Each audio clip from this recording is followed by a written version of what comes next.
Who doesn't love going out to eat at their favorite restaurant? Good tunes, good brews, and good buddies can all contribute to a good night out, provided one doesn't have a poor dining experience. The servers, hosts, and kitchen staff all work together to make your decision to eat out the best decision you ever made for a simple reason. It's totally manufactured that way.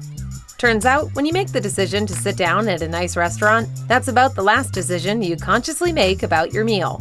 The sights, sounds, smells, and experiences are all strategically set up by the big restaurant industry to keep you eating, drinking, and being merry. So today, we're serving up all the ways restaurants trick you into spending more. But before we put boredom on the back burner, why don't you put your cursor on that subscribe button? Then let us know in the comments what other flavorful food industry facts you want to know about. For now, order up! When it comes down to it, a restaurant's ambiance may be the most important part of getting folks in the door. It's the first thing customers will notice and the deciding factor on whether or not a place passes the vibe check. But there are ways restaurants beckon you to their countertops by attacking all 5 of your senses. For a fast food joint like McDonald's or Chick-fil-A, speed is the name of the game. Fast food is all about getting customers in and out, spending money, then rinse and repeat. To do that, buildings will draw folks in with the colors we've subconsciously come to associate with fast food and empty bellies, namely red and yellow. To indicate that your establishment serves salads or sandwiches, one might use a splash of green, indicating the shop specializes in healthy alternatives while invoking a nice, open space you don't feel bad hanging around in because it's healthy. Once inside, the bright lights tend to overstimulate, causing a patron's brain to signal retreat from this blinding radiance as swiftly as possible, just in time for the next customers to cycle in. It's almost the exact opposite at a sit-down eatery like a restaurant or a tavern, where the idea is to keep you in your seat and spending money. The bright flashiness of a fast food place is replaced with dark ambiance and warm, inviting, mellow lighting. Your nose is taking a beating as well, smelling all the delicious scents wafting from the kitchen. The layout of a restaurant is usually such that the kitchen can be smelled from wherever customers sit, making mouths water the whole time. Dark shades of red, orange, and brown can be found throughout this more comfortable eating experience. And if there's a classical or low-tempo music playing, you may as well be putty in that chair. Studies have shown that mellowed-out music, less distracting than up-tempo pop songs, keep people dining for longer and pouring more out of their wallets for the entire concerto. A veteran server knows all the techniques to make the dining experience a pleasant one, because the happier the customers are, the more likely they're going to leave a good tip. But there's no way to know whether a table will be a generous one, so other tactics can be deployed in order to add a few more items to their mealtime itinerary. For example, waitstaff will occasionally stroll through the dining area with a fancy drink or delicious-looking dessert. Maybe someone ordered it, maybe they didn't. The point is, to get your eyeballs on something, you may well end up asking your server to bring you post-haste. That can turn a night of just a few drinks into a second order of mozzarella sticks on a dime. Another longtime service industry tactic is upselling, a subtle nudge to get you to add a little bit extra onto your bill. For instance, asking if you want to add a side to your meal or letting you know which wine pairs best with that steak you ordered. And while we're here, would you like to see the dessert menu? Servers also take notice of who's paying for the meal and employ the second bottle of wine maneuver. In most instances, when given the choice between an expensive wine and a second, less fancy bottle, the pricier pick wins out, thanks to good old-fashioned pride. After all, nobody wants to look cheap in front of the whole table. If the server's quick enough with the refills, that one bottle can become 2 in no time.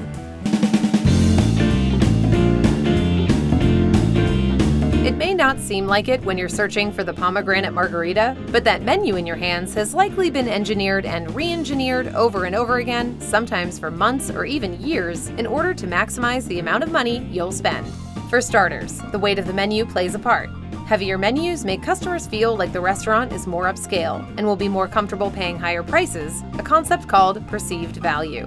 Once you crack open that menu, if you can lift it, that is, you're diving into a whole new bag of tricks. The font, typeface, and colors are all strategically chosen in order to draw your eye to the higher ticket meals. For instance, italicized typeface makes your brain think, this place is pretty swanky. Meanwhile, bolded items, especially those colored in red, relay a sense of urgency and exclusivity, subconsciously encouraging you to order it. There are even more subtle ways the layout of a menu can direct your eye. It's all part of what the menu industry calls the golden triangle, the area of the menu's page where your eyes tend to wander the most. Once you see it, you won't be able to unsee it. The hottest real estate is the top right corner, where popular and pricey items can usually be found. The eye will then flip to the top left of the page, where more hot-button meals can be found. Finally, the eyes drop to the center of the page, where there is typically an isolated or boxed-in special menu item guaranteed to open your wallet. These tend to be the most ordered items from customers. Speaking of those menu items, if you want to move a dish, you need to give it a good name. The more superlatives, the better.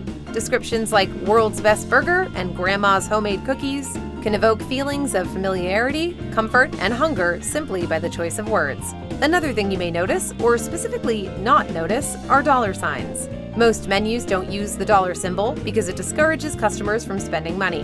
Nobody likes to be reminded of the fact that at the end of the day, they're spending their hard-earned cash. Regardless of what is on the page, the amount of choices can also manipulate your decisions.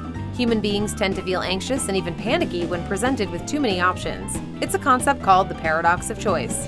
Since most restaurant sales come with fewer than 18 to 24 menu items, limiting options allows the restaurant to choose the most profitable eats and maximize profits. Menus will also often employ a decoy item, an expensive item on the same page as a less expensive but still profitable alternative.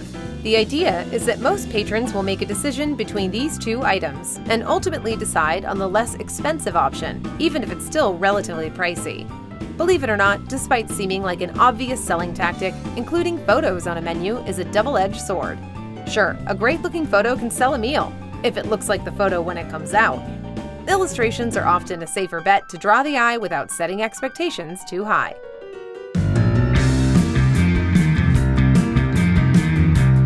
Once dinner is decided, there's the customary waiting period before your food is delivered. During this purgatory between empty and full stomach, subliminal cues are buzzing just outside of your perception. Those aren't magic tricks, just little details added to keep you thinking about indulging. Your wine glass may be filled several times, a tactic which tricks your brain's hypothalamus region into believing you're hungrier than you are. Suddenly, the tiny stand-up menu on the table with bar foods and handheld appetizers is calling out, begging to be tacked onto the bill. And all the while, subliminal sights, smells, and sounds are bombarding your senses. Have you ever heard of and smelled a plate of fajitas before you saw them? The staff may have been counting on it. When the food finally does arrive, the game is still on. Similar to a weighty menu, heavier plates and silverware trick your brain into thinking you're receiving more food, even if the portion is smaller than usual. Finally, when the meal is over and customers can't eat another bite, the dessert menu arrives. Offerings of small, bite-sized treats tend to do better than full portions or overly decadent options, since customers aren't usually that hungry anyway. But even a patron stuffed to the gills with baked ziti can be tempted by a smaller portion. After all, it's wafer thin.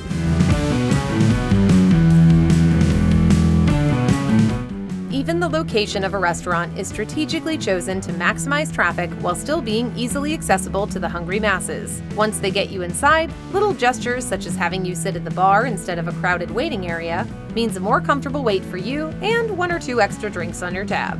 And after you left the establishment, factors are still at work to make sure you come back and tell as many people as you can about the experience.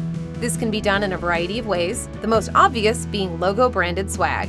Things like t-shirts and keychains are inexpensive but profitable ways to keep the restaurant's name in the customer's head. And if they have a membership program, even better. Many popular chains encourage their customers to download smartphone apps, offering rewards, discounts, and other incentives, while simultaneously acting as a constant reminder that your favorite eats are just around the corner, calling your name. We're only 1 Benny point away from a free Monte Cristo at Bennigan's. So, what do you think? Have you ever fallen for any of these restaurant tricks? Let us know in the comments below, and while you're there, check out some of these other Weird History Food videos.